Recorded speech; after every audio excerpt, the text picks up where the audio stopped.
तर मित्रांनो, आज परत एकदा नवीन ब्लॉगमध्ये तुमचं सर्वांचं सहर्ष स्वागत आहे. आपण बघू शकता आपला आज मित्र पण सोबत आलेला आहे आणि इथून मागचे पण तुम्ही जर ब्लॉग बघितलेच असतील तर आम्ही दोघं सोबतच ब्लॉग बनवतोय. तर बघू शकता आज आपण ही आपली कार आहे आणि हा मित्र आहे. कारमध्ये आपण आज आलो होतो. शिर्डीपासून 15 किलोमीटरच्या अंतरावर असणारे एक साईविसाव मंदिर. रांजणगाव जे आहे, रांजणगावच्या थोडंसं बॅक साईडलाच एक लागते वेस्टच्या थोडंसं पुढं. तर आपण आलोय साईविसावा मंदिर. तर चला मग मंदिर बघूया कसं आहे आणि दर्शन पण करूया बाबाचं. चला. तर बघू शकता हा जो रस्ता आहे, रस्त्याच्या एक्झॅक्ट रस्त्यालगतच असलेला हा बोर्ड तुम्हाला दिसून जाईल. साईविसावा मंदिर, श्री साईबाबा मंदिर, श्री बाळासाहेब सारंगकर फार्म हाऊस. तर बघू शकता तुम्ही हा जो बोर्ड आहे हा एकदम रस्त्यालाच लावलेला आहे आणि तुम्ही बघू शकता की एकदम मस्त असे हे झाडं आहेत. तुम्ही बोर्ड पण बघितला असेल आणि हे जे आहे मंदिराचा एंट्रन्स आहे, हे मंदिर आहे. तर चला आता आपण मंदिर बघूया आतून कसं आहे, बाबांचं दर्शन पण होईल. बघू शकता तुम्ही साई विसावा मंदिर आहे हे, श्री साई विसावा. इथून एंट्री केल्या खूप ऊन असल्यामुळं हे जे आहे इथं लावलेलं होतं, पण आता जसं जसं ऊन कमी होतंय तर हे सोडायचं चाललंय. बघू शकता तुम्ही मस्त अशी निसर्गरम्य वातावरण आहे आणि खूप मस्त अशी हवा पण चालू आहे. बघू शकता तुम्ही इथं स्टेज पण केलंय आणि स्टेज अशा अँगलला केलंय जेणेकरून इथं भजन वगैरेला जर बसले लोक तर समोरच बाबा पण दिसतील. बघू शकता तुम्ही बाहेरचा पण तुम्ही निसर्ग बघितलाच असेल, खूप असा सुंदर हवा पण चालली आहे आणि मस्त पण वाटतंय. तर चला मग आता बाबांचं दर्शन करूया, मध्ये जाऊया. जय देव जय देव जय मंगल मूर्ती ओ श्री राजमूर्ती.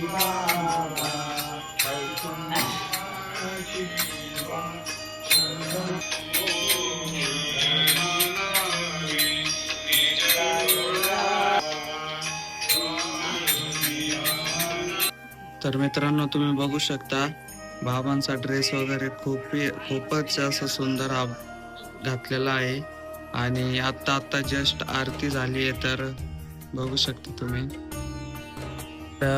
मंदिराचं आपण आत्ताच दर्शन केलं आहे आणि दर्शन केल्यानंतर तुम्ही जागा तर बघितलीच असेल, बॅक साईडला आहे, मंदिरच्या बॅक साईडला. आणि त्याच्याच एकदम बॅक साईडला तुम्ही बघू शकता की गोशाळा पण आहे इथं मंदिराचीच. तर चालूया आपण गोशाळा बघूया कसे कोणत्या प्रकारच्या गाया आहेत आणि कशा प्रकारे त्यांना चारा वगैरे दिलं जातं. आता एवढा उन्हाळा आहे तर कमीत कमी तर 8 ते 9 गाया असतील. त्यांना कशा प्रकारे पाणी लागतं, कशा प्रकारे चारा देतात ते बघूया. चला.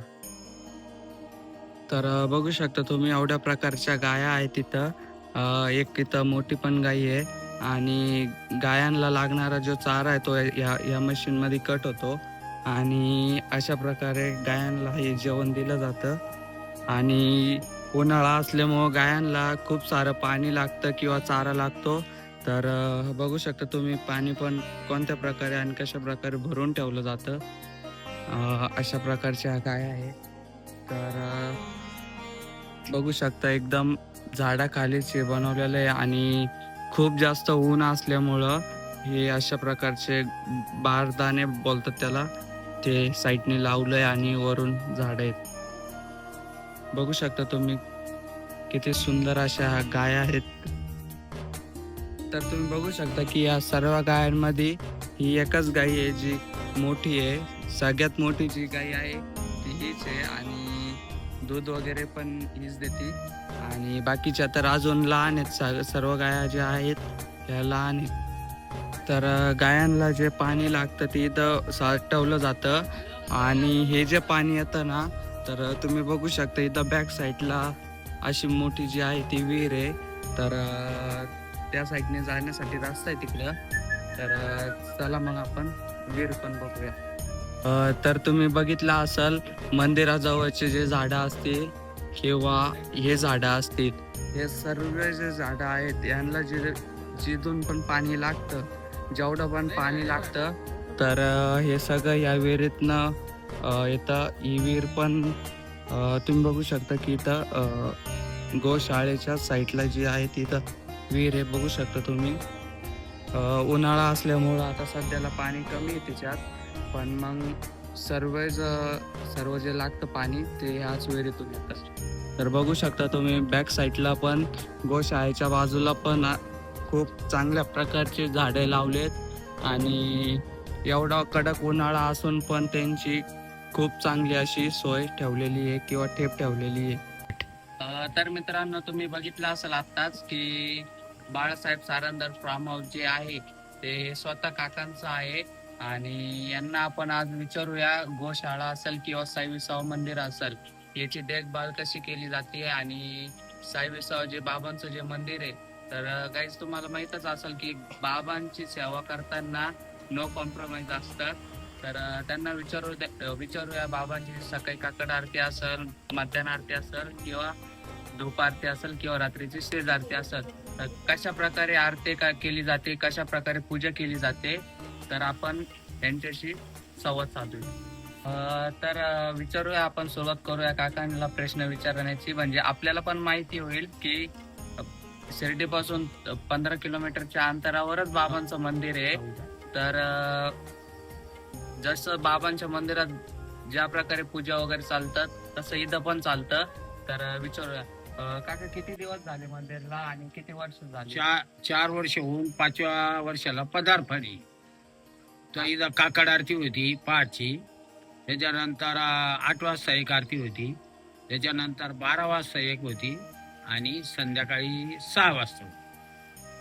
तर सकाळी बाबांचं मंगल स्नान वगैरे सगळं होतं की कसं होतं ते? सकाळी मंगळ स्नान 7 वाजता होतं, मंदिर उघडलं जातं 7 वाजता. मग त्याच्यानंतर आंघोळ वगैरे झाल्यानंतर बाकी पूजापाठ स्वच्छ करणं, मग 8 वाजता आम्ही आरती करतो.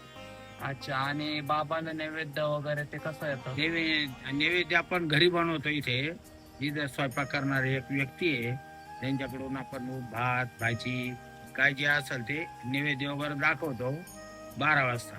सकाळी आपला प्रसाद राहतो, कधी खडी साखर राहते, कधी काजू राहत्या, कधी दुसरं काही फुटाणे वगैरे राहत्या, वेगवेगळे प्रसाद वगैरे राहतो बाबा. आणि संध्याकाळी जी आपली धूप आरती होती बाबांची, तर त्या आरतीला किती जण येतात किंवा किती जण सामील होतात किंवा रोजचं रुटीन कसं असतं? आणि कधी 10 असतात, कधी 5 असतात, कधी 20 राहतात. म्हणजे काय शेतकरी वर्ग आहे इथे, त्यांच्या कामाच्या नुसार काम नसल्यावर येऊन काम करतात. म्हणजे बऱ्यापैकी लोक बाबांच्या दर्शनाला येतात आणि बाबाच्या दर्शनाचा आनंद घेतात.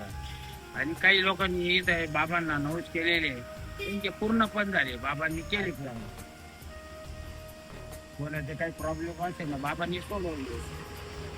ते बाबांना जे काही तुम्ही मागाल ते बाबा तुम्हाला साई भक्तांना देतात. आता इथं पूर्वी इथं काहीच नव्हतं, पण बाबांचा इथं सुरुवात झाली स्थान, इथं पाणी वगैरे आलं. आता शेतकरी चांगले झाले इथं, आता ऊस वगैरे पिकत. पूर्वी काही नुसतं गवत राहायचं, पण आता बाबांच्या कृपेने इथं चांगलं झालं बाबा. आता तुम्ही बॅक साईडला जी गोशाळा आहे हा. बरोबर, त्या गोशाळा आता एवढं कडक ऊन आहे, हा. तर तुम्ही हे कसं सर्व मॅनेज करता? त्यांना चारा असेल किंवा पाणी असेल? आता इथे एक जोडपं ठेवलेले आहे कामाला, तर ते जोडपं सगळं गाईंना पाणी वगैरे दाखवणं, चारा वगैरे टाकणं, हे जे आहे ना त्यांच्याकडून करून घ्यायचं. आणि आपण जो आहे तर हा एकत्रीचा चारा घेतो आपण. एकत्रीचा चारा जे काही साई भक्त असत ते चारा वगैरे काय द्यायचा असलं त्याच्या इच्छेप्रमाणे त्या गहू गायला काय द्यायचं ते देतात. यांना समजा आता एखादा इच्छा झाली बाबा आपल्याला गोशाळेला काहीतरी चारा वगैरे द्यायचा बाबा, तर मग ते चारा नाही तर रोख रुपये काहीतरी त्या चाऱ्याबद्दल देतात बाबा. आणि हे तर प्रश्न चाऱ्याचा झाला. दुसरी गोष्ट, आता उन्हाळा असल्यामुळे तर तुम्हाला पण माहीतच असेल की प्राणी असो किंवा माणूस असो, त्यांना पाण्याची आवश्यकता जरा हा जास्त आहे. हा तर हे झाड एवढे हिरवगार ठेवले तुम्ही किंवा माग असेल चाऱ्यासाठी जे पाणी लागतं हा तर तेवढं पाणी पुरेसं आहे आणि कसं तुम्ही यूज करता त्याचा? आम्ही त्या पाणी आहे ना साठवून ठेवतो. साठवल्यानंतर ते 2 दिवसांनी 3 दिवसांनी 1 दिवसांनी जसं पाणी मिळेल तसं आम्ही ते पाण्याचा वापर करतो. बोर वगैरे विहीर आहे याचा पाण्याचा वापर करतो आम्ही असं.